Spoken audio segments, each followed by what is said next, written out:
Well, you're going to feel good about this. This is my last question, and it's been fun.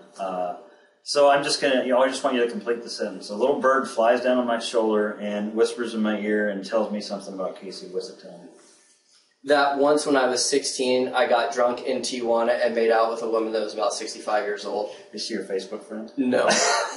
No, but actually, you know what was funny about that is I used to run a water park, and we had this game, this like breaking the ice game, and I had one picture of this lady. I mean, she's like, it was just like a grandmother old, right? And I was drunk. I was 16. I was in Tijuana. It could have been something else. Yeah, exactly. And we had this game, and the object was you had to kind of say something about yourself that nobody else would guess, and they put these all up. And then you had to go and you had to guess who was it, and I won the game because nobody would have thought that for a second.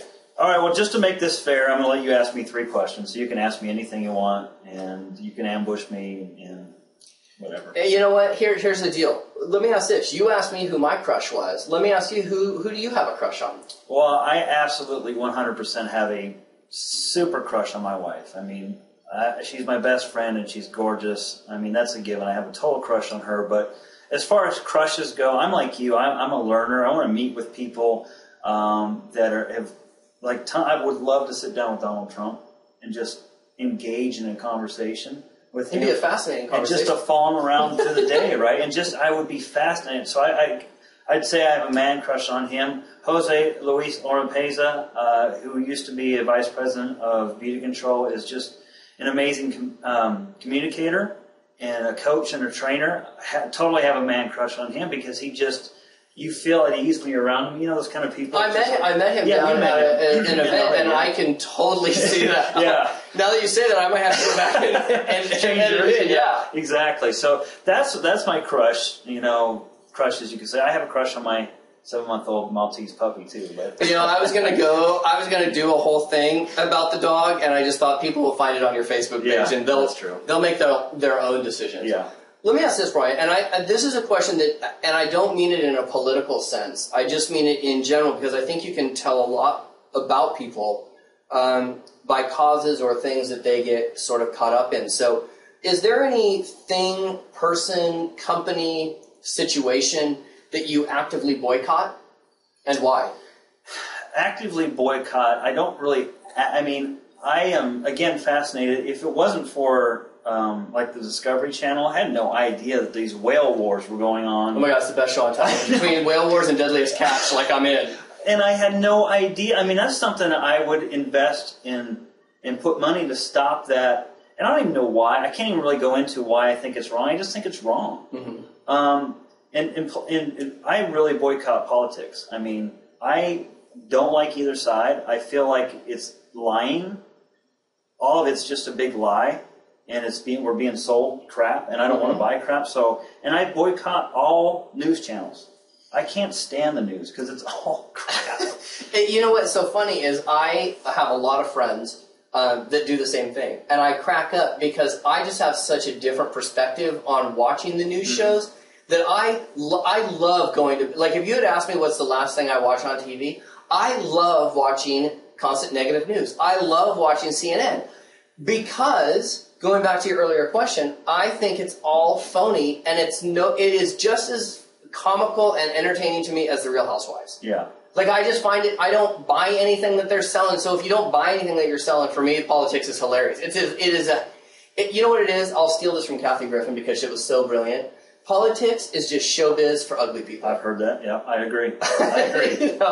So, okay, so now here's the thing. All right. So you and I are on QVC.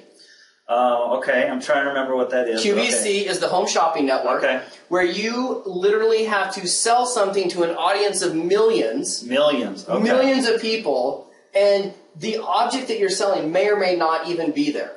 Right? So it really does talk about your ability to sell something and describe it and tell a story. Sell me your wife. And not in that way, but, Well, first of all, she's not for sale. I don't know how to tell you this, Brian, but everything's for sale. We're just haggling over the price. Okay, well, we're not haggling.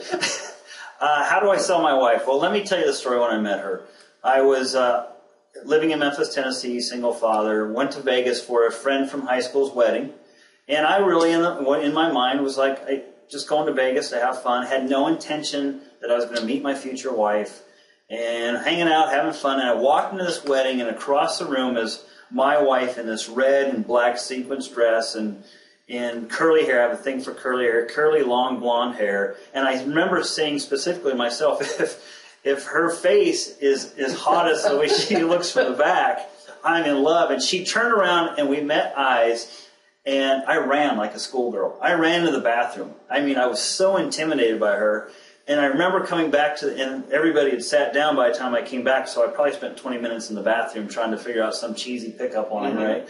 And there was 2 chairs left at the table, one next to her and one next to this person that... This person? Yeah, that I didn't want to sit by. And I sat down next to her, and we started talking, and I said, let's do a shot. And we did buttery nipples. Of course you did. Knowing Michelle, of course you did. Of course you did. And so we engaged in a conversation that was stimulating. I felt like I'd found my other half. I mean, not to sound cheesy, but it was such a match. She's gorgeous. She has beautiful blue eyes. She has great hair. She speaks well. She's a hard worker. I've been in law enforcement for 17 years of my life. She does not allow me to bully her. She will call me on my BS. She is a top incomer in her company. She loves to travel. She loves to laugh.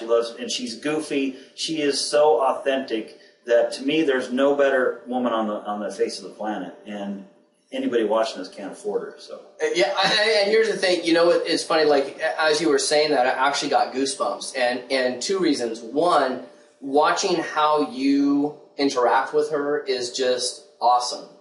And knowing her, I mean, I'm very privileged that I know Michelle, and watching how she engages with you is spectacular as well. I mean, it's just awesome, and that's the kind of thing that if we could bottle you and Michelle and the energy around that and duplicate that in families, whether it's a mixed family, a single parent family, a gay family, a lesbian family, an interracial family, a broken whatever, if the amount of love and energy of goodness that is exchanged between you and Michelle and Jordan could be bottled up and sold, it's priceless.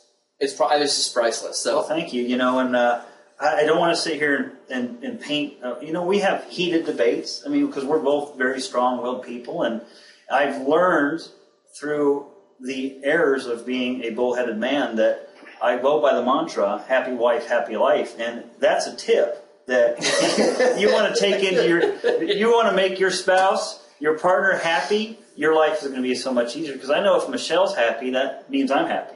You know, yeah. But again, you can't do that all the time. But I want to just kind of close this up, and those were great questions, and I appreciate that. This was fun. This was a lot of fun. A lot of fun. How can people get a hold of you? Very easily. They can get a hold of me. I have 2 websites primarily, CaseyEberhart.com and TheIdealNetworker.com. The Ideal Networker is my blog. We do networking tips and nuggets, and we don't even sell anything on the blog. It's just a place for people to go and have a resource. I'm on Facebook, and I'm pretty much all over on the internet. So if anybody, all you have to do is really go to any place on the internet. Maybe try that page, Google. Yeah, it was